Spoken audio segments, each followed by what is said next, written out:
Hey everybody, thank you for joining today. My name is Juan Deshon. I'm one of the IRA specialists here at Quest Trust Company. Today I have a fantastic class for you guys. We're going to talk a little bit about how you make money in small dollar IRAs.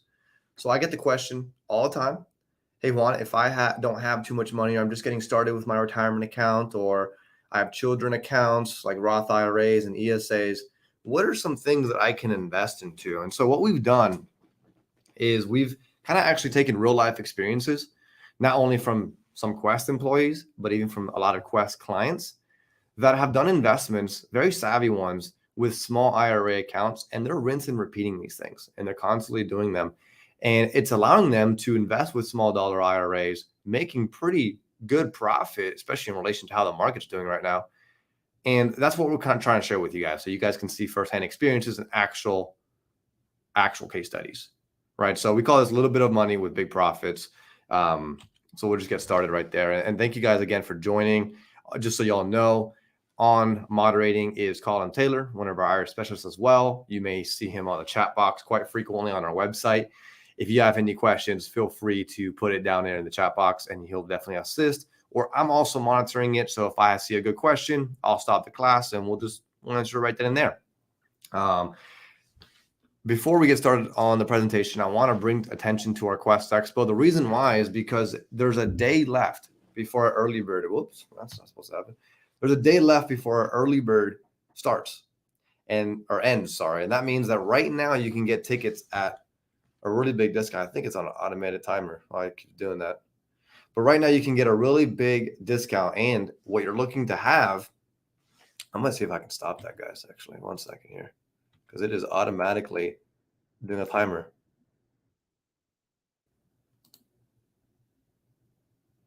What is going on here?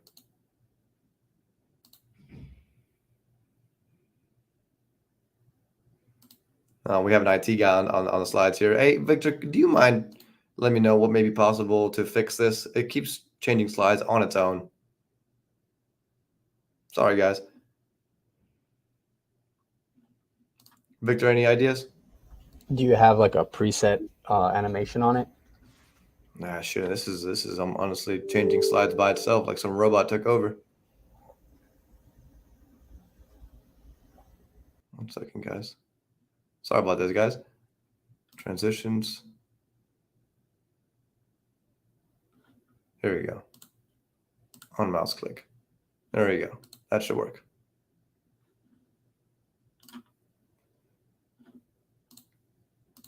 Okay, guys. Again, sorry for that. Yeah, but now it should be working. Pulling everything back up again. Cool. So as I was saying, guys, sorry. What I want to touch on is our Quest Expo real quickly, and we'll fly through this. But tickets are really cheap right now, guys. You can get tickets for $145 as a GA or $300 for VIP. Conferences these days are going for $800 to $1,000 for these kinds of tickets and for this kind of education you're going to receive. We bring outside 30 to 40 speakers, 100 plus vendors, and the main goal here is to give you guys opportunities to network, find different deals, not only for your IRAs, but even for yourselves personally. And in the real estate space, in the oil and gas space, in the mortgage lending space, etc.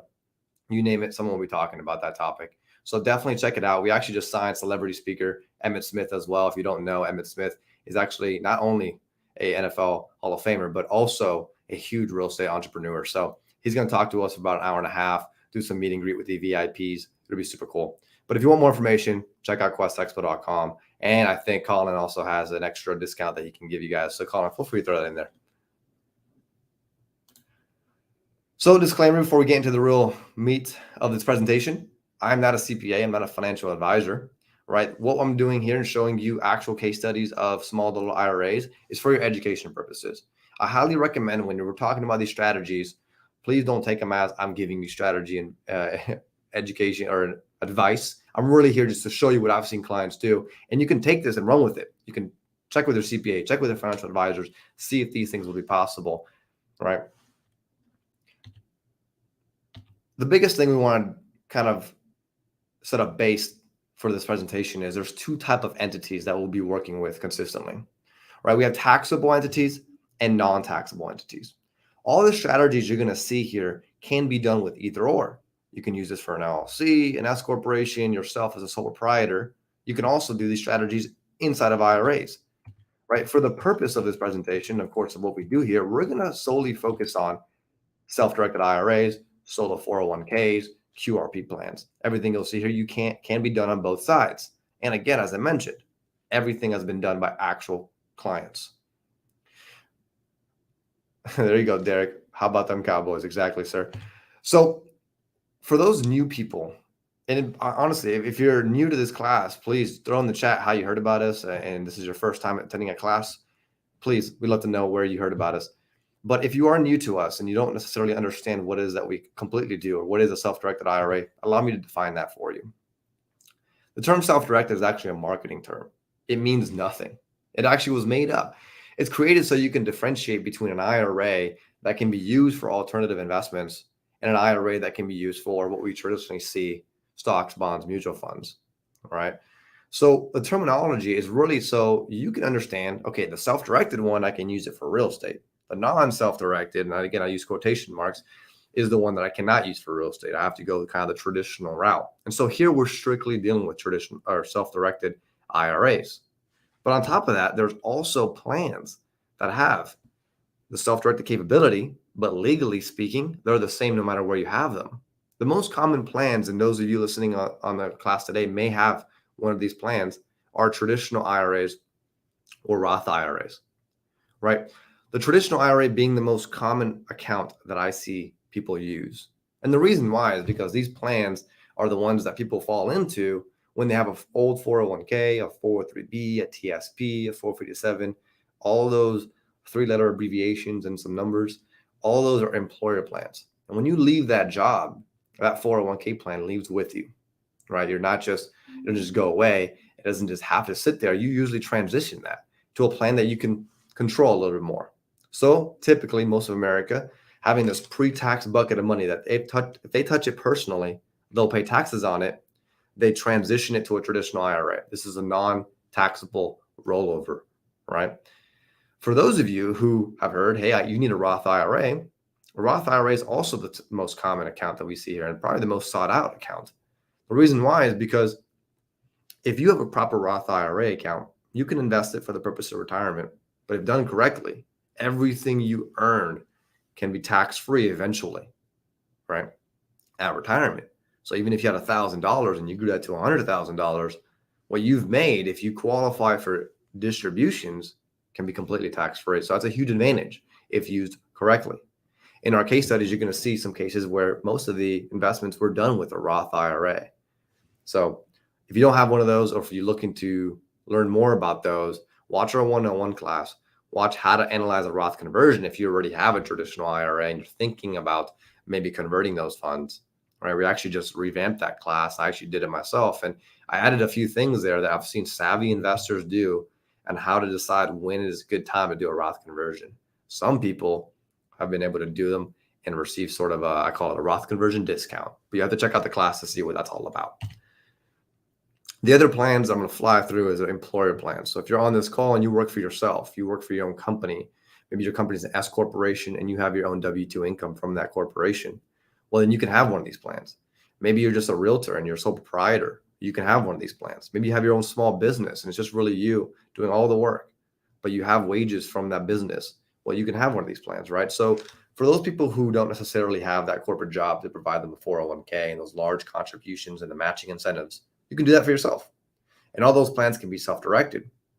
The most common one we see is a SEP IRA. A lot of realtors will have this kind of plan, or just those individuals who are just contractors and working for themselves.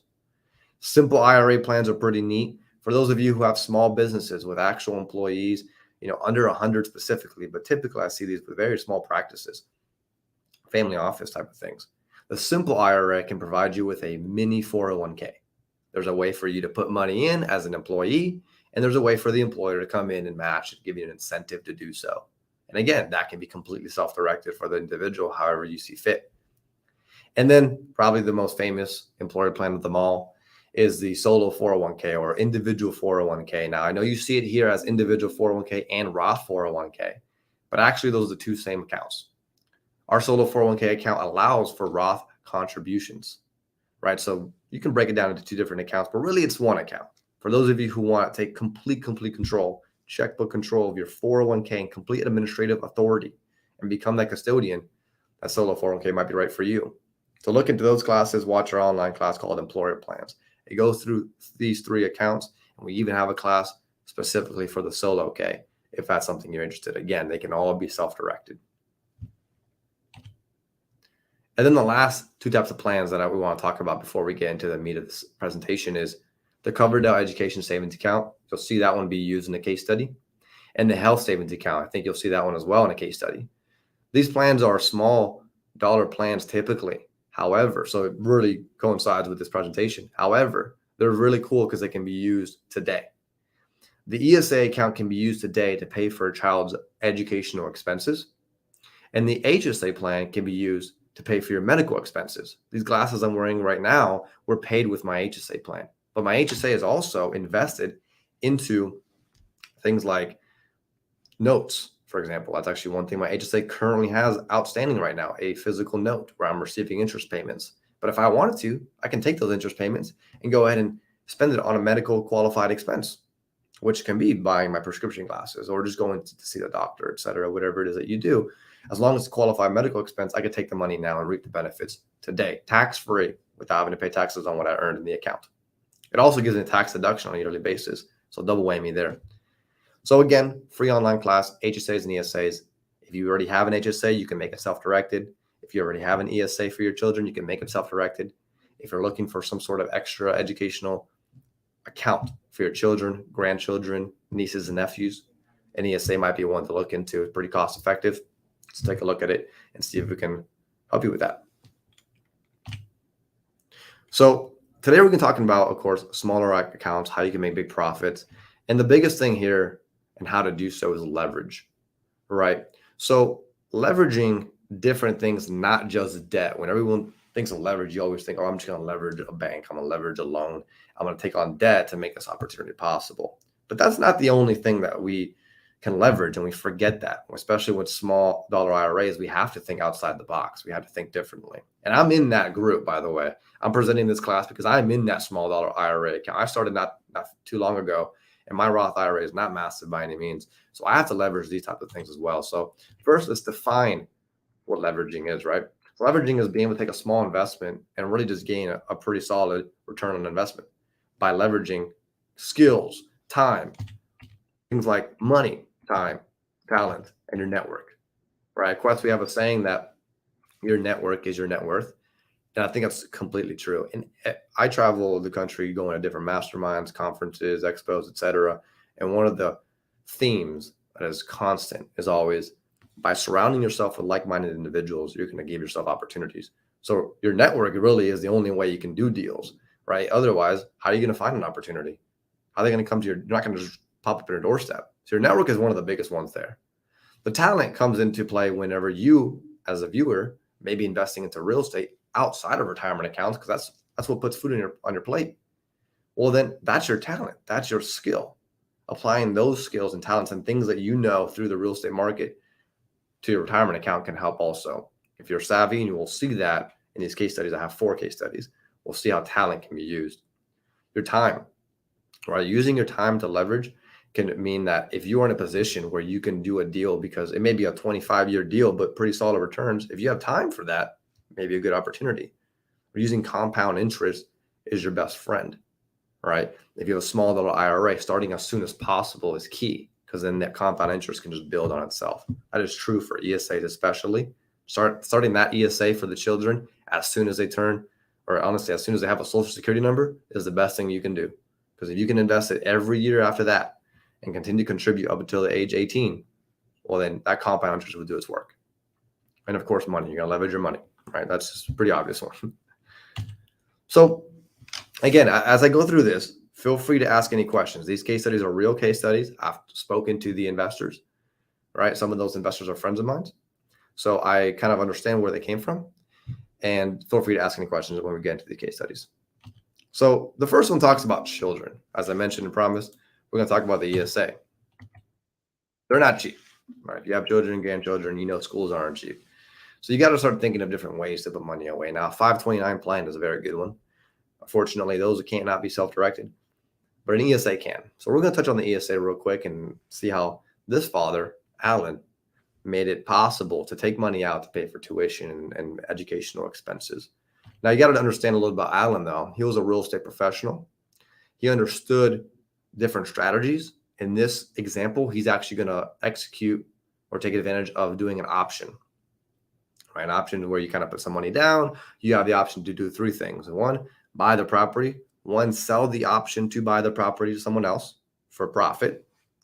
Or three, let the option expire. It means I have a certain amount of days to decide what I'm going to do with that and what execution I'm going to apply, or I let it expire. So it's a very common strategy, especially for small dollars, because in this situation, Alan was able to find an opportunity to put a property option just for $1,000.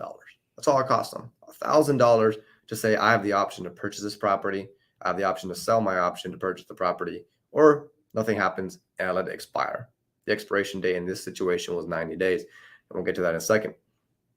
But Alan found this because of his network, most likely. He found the opportunity, and he thought this may be a good opportunity for his ESA. Being that the ESA, you can only put $2,000 in a year, putting up $1,000 was pretty good. So he contributed $1,000 to his son's ESA and put the house under option.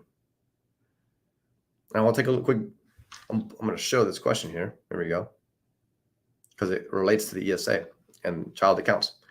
Can a child have his or her own Roth IRA that parents can open and fund it in the name of the kid? So a great question.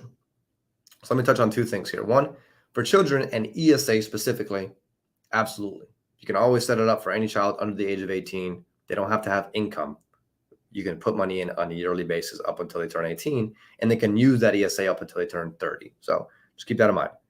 But when it comes for IRAs or Roth IRAs that are very common for children, you absolutely can at any age. However, the key thing is they have to have earned income. So you have to supply your child with earned income in order to put money into the plan. If they don't have earned income, we got to find ways to give them that earned income. I know self-employed parents who will hire their children and pay them a small wages to make it possible for them to contribute to the Roth IRA. Now, if they only make $2,000, they can only contribute up to $2,000. So if you want to maximize it, you have to earn at least $6,000 a year for children. So I hope that answers the question there. Good question, though. Feel free to throw any throughout the presentation. So as we mentioned, Alan put it under an option of $1,000. So essentially, he saw this opportunity for the ESA, and he contributed to the ESA. He worked with Quest to send the $1,000 from the ESA to the seller.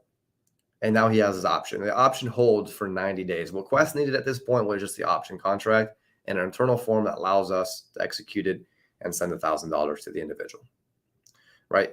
Just so you know, the seller in this case was a distressed seller. He inherited the property, didn't really want it. He just wanted quick offers.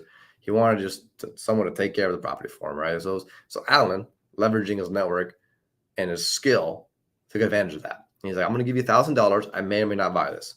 Hold this thought for 90 days for me, right? That's what the contract read. In that 90-day period, he actually sold the option, right? We already know that he made his ESA the optionee is what the terminology is, meaning the individual that has the option to buy it. But he sold it and he assigned it to someone else. He found a person who would, through his network, purchase this property, right? He kind of marketed it out, said, hey, I have this property opportunity. Who would like the option to buy this property at a discounted rate? Because the seller really wanted to just get rid of it. Now, he only put $1,000 up, but he was able to sell it 2 months later, 60 days. So you still had 30 days left over. 2 months later for $10,000. That $10,000 goes immediately to the ESA. Because again, the ESA was, if you saw back here, was the optionee, was the individual that had the option. But $10,000 goes directly to the ESA. He spent $1,000, got $10,000 back. $9,000 profit in 60 days. That's not bad. Because it's an ESA, he immediately can withdraw funds, completely tax-free, contingent, and goes towards qualified educational expenses. That's exactly what he did. He withdrew $5,000, right? So as he withdraws money from his account, nothing happens. I mean, ultimately, you receive a tax form. It's called 1099-Q. And that tax form would say, hey, listen, I took out $5,000 from my child's ESA. It went towards educational expenses, non-taxable events, completely tax-free. The rest of it, so at this point, he had another $5,000 left over in his ESA account. So probably he's going to rinse and repeat. He's probably going to try to find another opportunity like that. And you can see doing that will probably grow his ESA pretty substantially. And it can be used throughout his lifetime as long as he's in qualified schools. And that can be from pre-K all the way up to college. So keep that in mind. So what did we leverage here? Talent. So Alan was an experienced real estate investor. He obviously had a network as well of individuals that not only A, was selling properties, but B, would buy properties. So he had probably a list and he marketed it out to, in 60 days, find an opportunity to sell that option. So by leveraging those two things, he took $1,000 and turned it to 10. That to me is a home run. Now, $10,000 is not going to make you filthy rich, but that to me is a home run deal. If you can do that multiple times, that's going to be a pretty sizable ESA account. That's a real story. So switching gears, take a sip of water here. Switching gears to another case study. This one's pretty interesting. This one, I'm going to preface it by saying it was almost a fluke, but we'll talk about how this came about. But definitely the investor who did this, a friend of mine, he didn't expect this to happen the way it did, but it turned out well for him. But otherwise, if it didn't happen this way, it still would have been a good deal. But anyways, let's get to it. So basically, Derek and Brian, they found a cheap piece of land. That right there is actually the piece of land right there. That's off the road. It's just a bunch of grass. It was land, nothing crazy about it. However, it was in a pretty decent area. It was for sale. And they were saying, hey, listen, I have time. They were both young individuals. Their probably goal is just to hold this land for a long period of time, kind of see what happens to it. Hopefully someone buys it out, appreciates in value, etc. You never know, right? And a lot of IRA investors do this thing. The total price of the land was $9,500. Now, Derek at the time didn't have $9,500 in his Roth IRA. So what he had to do is he did have to team up with Brian, his other buddy. I think they were Army buddies, actually. And what he told him was, hey, listen, if you're okay with it, let's buy this piece of land. Let's sit on it. So I really believe something's going to happen. Of course, this is where Derek kind of skills come in and he understands real estate and he thought it was a pretty good investment. And Brian was like, hey, okay, let's do it. So they opened up a Roth IRA that contributed to it enough to split this deal 50-50, right? So $4,750 came from one IRA or one Roth, and then $4,750 came from Brian's Roth IRA. What you're seeing here where it says vesting name in yellow is on the contract and the deed to purchase the property. It reads who's the owner. You have to understand whenever doing that, the legal names of the IRAs have to show up. And in parentheses, we have the percentages. The reason why is because you're tenants in common. You're not necessarily you own the left side of the property and he owns the right side. You own everything equally. So that's why it says as to an undivided interest of 50%. So that's just an extra tidbit there. But so far, we got a property. Everything's dandy. They plan to sit on it. But again, as I mentioned, something happened, a fluke. Within 45 days, they sold the property for $15,500. How do they do that? Well, if you see this aerial view, now I don't know if this is actually the actual picture of the aerial view, but this is kind of just to give you an idea. But this actually did happen. There was a golf course kind of behind the property and near the property. The property was owned by a house. So if you look at the house right there in the bottom corner, that was someone's property. And then the land next to it basically was land that the golf course wanted to purchase. But for whatever reason, that seller just did not want to sell to the golf course. But the moment the golf course realized that someone sold it, or they did sell it to Derek and Brian, they got reached out to. So Derek and Brian had the opportunity to sell it within 45 days for $15,500. The golf course said, hey, we'll buy it for basically double what they paid. Right. So in this scenario, the money went back in 45 days, $15,500, split 50-50, $7,750 went back to each Roth IRA completely tax-free. So I mentioned this was kind of a little fluke, right? They did not expect that to happen, but that was a pretty darn good deal though. So that is the way that you can think about it, right? And really the key takeaways to this investment are a few things here. Two people partnered in order to buy the asset. So you don't have to have 100% of the funds in your Roth or IRA accounts to do a deal. You potentially may be able to reach out to a buddy of yours to make the deal happen, right? the return was 58%. That 4,000 and some change that they invested each was probably in a savings account or maybe in a Roth IRA somewhere else. It was not going to make 58% return in 45 days. It just was not. At this point in time, they can say, hey, listen, we take our winnings and run. They can distribute it. They can transfer it back to the other Roth IRA, or they can just continue to self-direct it and hope for another fluke like this one again, right? So, and this can be done with your children, spouses, any account. So all the 7 accounts that we went over in the beginning, they can partake. Now, what if they had 3 investors? They can do that too. They can split it 33%, and someone with the 0.4% there. That is possible as well. So how you split it doesn't necessarily matter. In another case study will show that, where I think 5 or so investors went in on a deal together. And the last thing is tax-free. Everything was tax-free. They use Roth IRAs. Even the last one was tax-free, the ESA account. So if you can do these small dollar investments, you should probably be doing them a tax-free account. Or if you don't have a tax-free account, you should probably think about conversions, think about contributing to a Roth IRA. There are some advantages. If you're thinking to yourself, I want to start a Roth IRA, but I don't want to put the money in there and it be stuck forever in this account until I turn 59 and a half. I understand that. And I was talking to actually someone last week, and they're a young gentleman, and he never started a Roth IRA because he thought, what if I need the money? So I'm going to debunk that real quick. If you put money in a Roth IRA, let's say $6,000, you can take that out any point in time. Think of it as your principal. The terminology is actually called basis, but if you want to think of it as your principal, you can always take out the money you put in. What the IRA says you have to leave in there is the profit. So that's a good thing. That means that if I put 6,000, I find myself in a bind, if I still have the 6,000 in cash position, I can take it out, right? At any point in time, even if it was 10 years later, I know I had contributed at least $6,000. That means I can take out at least $6,000, right? So it's not a bad thing to start a Roth IRA. It's not going to affect you too much, and it might even be a really good thing, just like what happened here. And the control. Brian, Derek, we're deciding everything, right? Just kind of keyed back to the self-directed concept of this. They were in control the entire time. They located the property. They decided to sell it to the golf course. They could have said no. So they're in control. So this is something that you actually, an investment opportunity that you can touch, feel, see, and work with, and as opposed to, letting that 4,000 or so, some change, invest in the market and not really know where to go. Derek, great question. So Derek's asking here, is that only on the initial contribution? This is in relation to what I just mentioned, that when I contribute, I can take it out anytime. And the answer is no. So not only on the initial contribution. So if I take the idea that I contribute $6,000 for the next 10 years, let's just say that, then I've created $60,000 in my Roth IRA account that is always eligible for distribution. The contributions that you make are always the first thing to come out. So believe it or not, we report those contributions, and the IRS is keeping track of how much you've contributed year after year.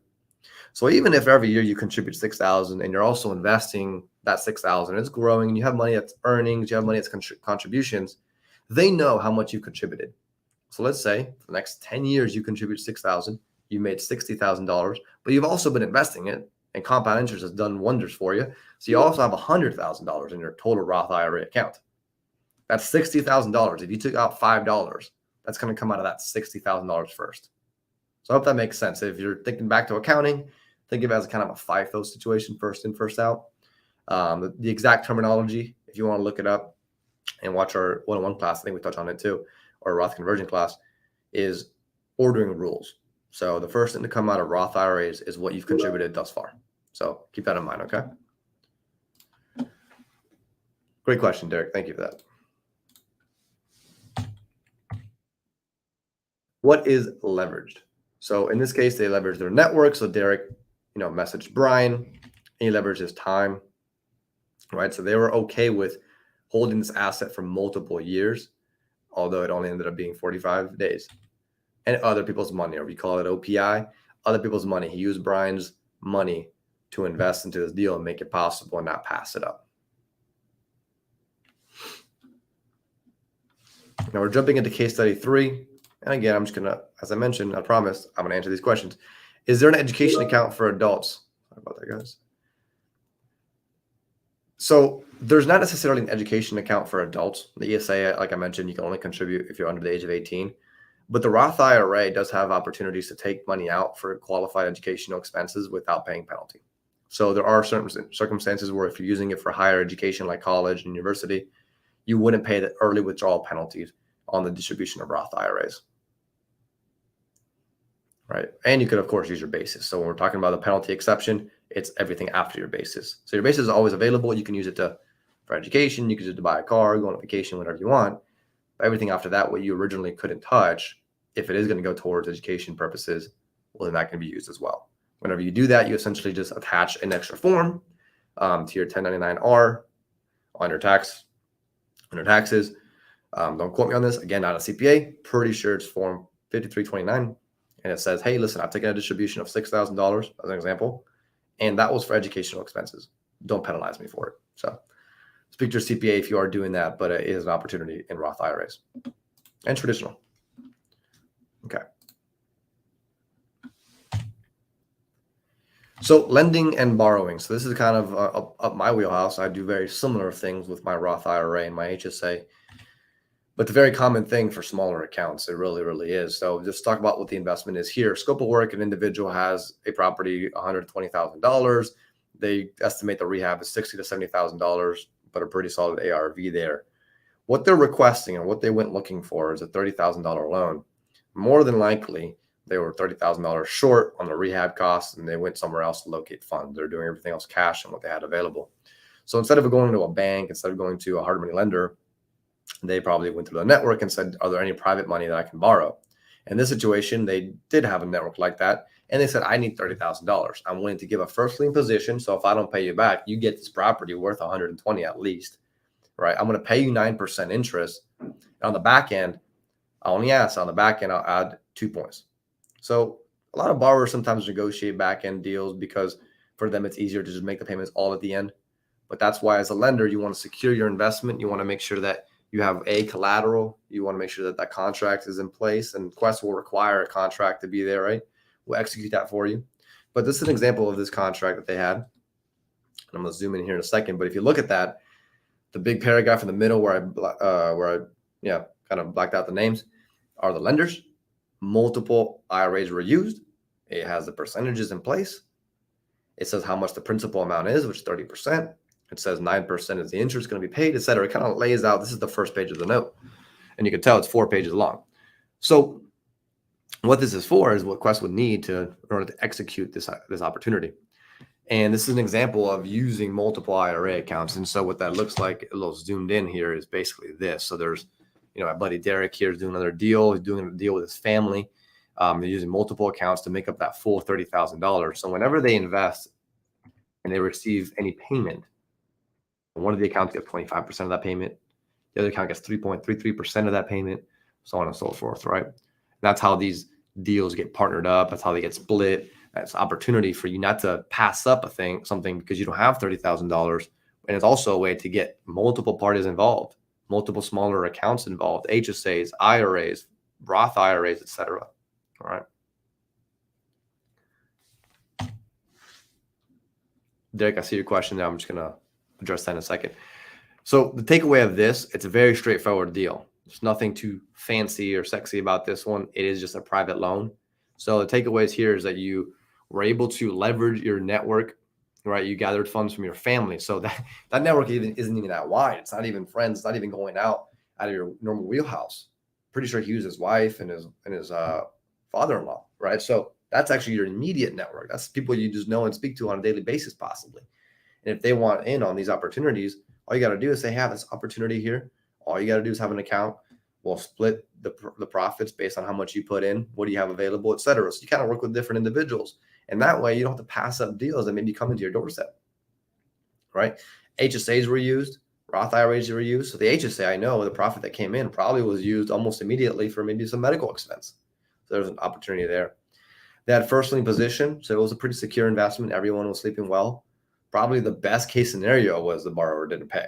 If the borrower didn't pay them back, they had a first lien position. They loaned $30,000 out. They would get a property worth at least 120. The best case scenario would have been foreclosure in that case. Now we don't pray for that, but That's a pretty good securement right there. They probably felt very secure. They probably didn't even care if they were paid. They're like, you know what? If you want to miss payments, that's cool. We'll take the property. So think about that as well. So again, all profits tax free.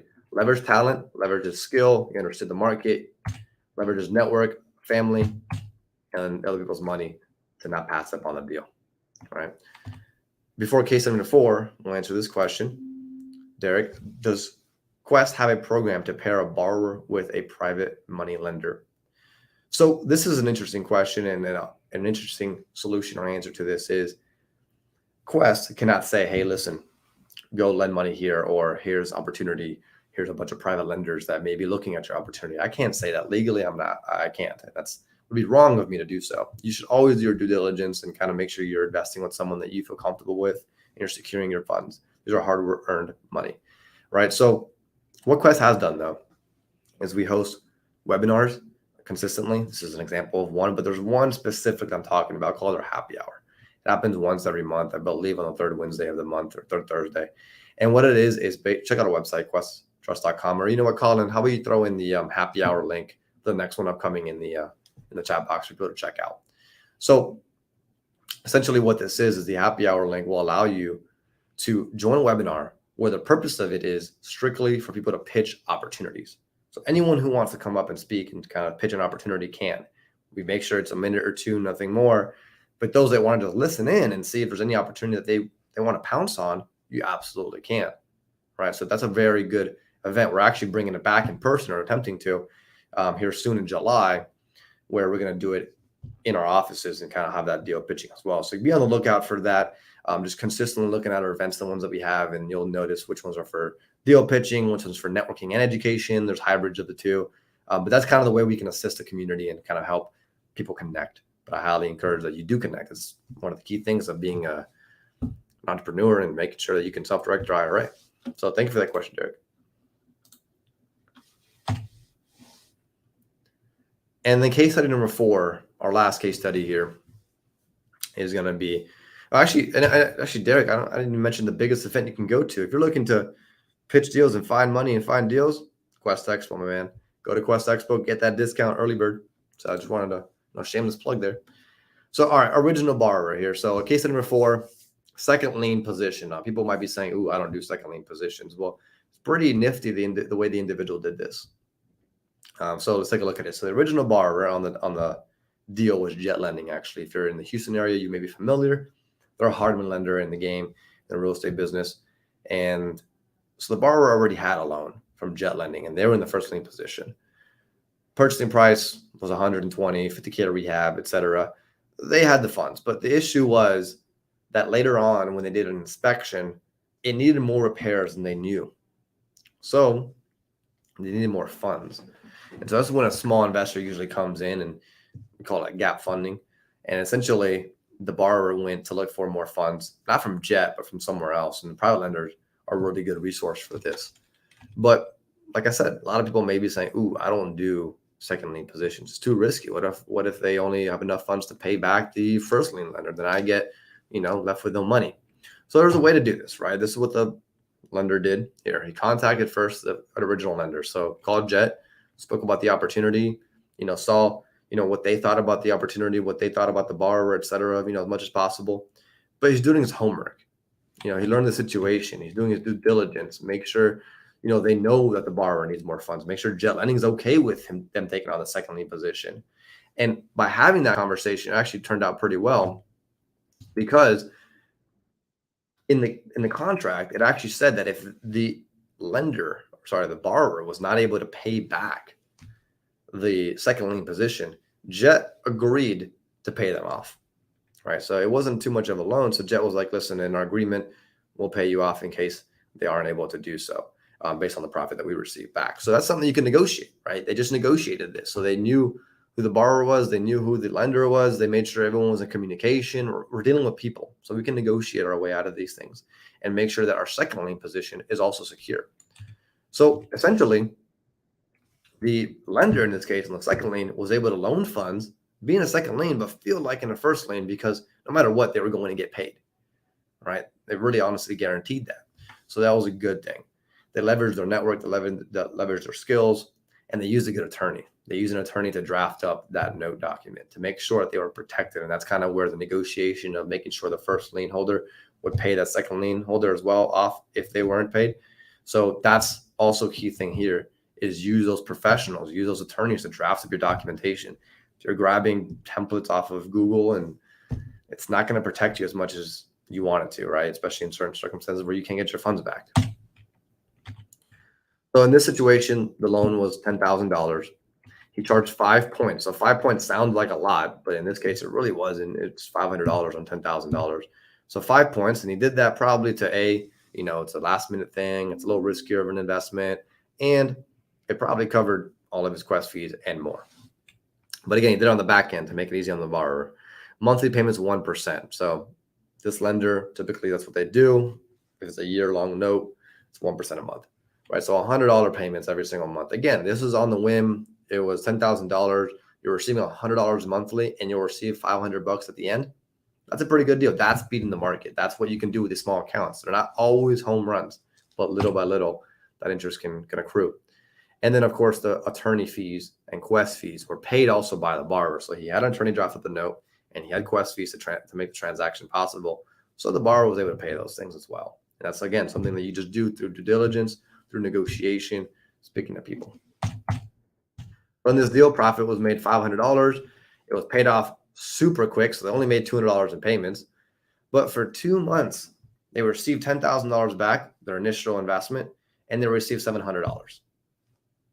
In 2 months, that's not a bad idea. I know $10,000 in your savings account is not making you $700 in 2 months.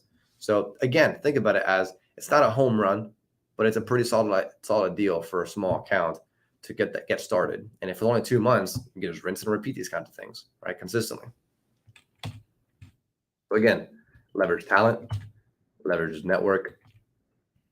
These are the 4 things you can constantly leverage. So just keep that in mind. You need to consistently network. You need to come out to the Quest Expo. So all right, overall takeaway, right? So while we start wrapping up here, you don't need a lot of money to get started. I'm a prime example. I started when I was 21 years old, put money in, wasn't a lot of money, started doing loans. I did similar things to what I showed you here today, right? So you don't need a lot of money. You just need to leverage something else. And in my case, I leverage my network. We host these events. We host these events not only to educate you and show you it's possible, but also for those networking. Like Derek asked, are there other networking opportunities where I can find opportunities? Absolutely. Those webinars that we call the happy hours, those lunch and learns that we'll start having in July, and then massive conferences like our Quest Expo is literally where deals are happening. You can avoid taxes by using Roth IRAs, HSAs, ESAs for your children, right? Being savvy and understanding these plans and what you can do is really key. Speak to one of us. If you don't have a Roth IRA, maybe a traditional IRA, and you want to make a switch, speak to us on what that entails, what that process looks like, what kind of tax implications you'll have. We'll be happy to help. And then the Roth IRA is a super, super easy thing to set up, right? You can set one up today. It just costs $100 to set up an account with us at Quest. And every so often we have promotions. Speaking of promotions, we actually do have one. Father's Day is coming up. Get yourself a Roth IRA, get the whole family a Roth IRA. The deal is here where you pay $100, where typically we charge for multiple accounts, we charge them $100 each. Here, if you just bring in your family, bring in your friends, and you use our father's 22 code, we're only going to charge one of the accounts $100, and the rest of them can be open for free. Just keep in mind, let us know what the accounts are. Typically, we see it's husband and wife. Maybe the husband needs multiple accounts, or the children's accounts as well. That counts for ESAs, HSAs, Roth IRAs, you name it, whatever you need. So ultimately, take advantage of these promotions. Take advantage of the events we have going on. Again, as I mentioned, the Quest Expo ends. The Quest Expo early bird ends tomorrow. It's why I'm stressing it so much, because at the end of the day, people end up buying tickets and they'll pay full price. And I hate to see that, right? So my contact information is right here. If you want anything else, if you have any additional questions, if you want some links sent to you guys, I'm happy to send that to you personally. My email is right there, juan.deshon@questtrust.com. Call our team at 855-FUN-IRAs. Follow us on Facebook to see the upcoming events. Follow us on LinkedIn as well. Our YouTube channel will have this class for playback as well. So you can do that too, right? And you know what? If you are still on here, we got one more question. And feel free. We have some time here. We're coming up on 15 minutes till the top of the hour. We can end early or we can answer questions. So feel free to send one. I know Derek just did. So if only have $5,000 in account to get a property sub 2 on a wrap that needs a few repairs, can you use money outside the account for the repairs? So the question is here is ultimately if I have $5,000 in my IRA account and I use that IRA account to sub to it or wrap and be a lender, can you use outside money for the account, or so outside money from the account for the repairs in that property? So rule of thumb, if you're using your IRA account for any kind of investment, you more than likely want to keep yourself out of it. So using outside money on repairs of a property that your IRA has any kind of monetary interest in would be a no-no. So Derek, I'm sure there's more to that. Feel free to call us. We can talk about it more. But from a high-level view and seeing that question, if your IRA is involved, take your personal stuff out of it. Try to do it with the IRA accounts or other IRA accounts or non-disqualified individuals. But again, guys, we can always help you out, answer any questions. Thank you guys for your time. Juan Deshon, thanks.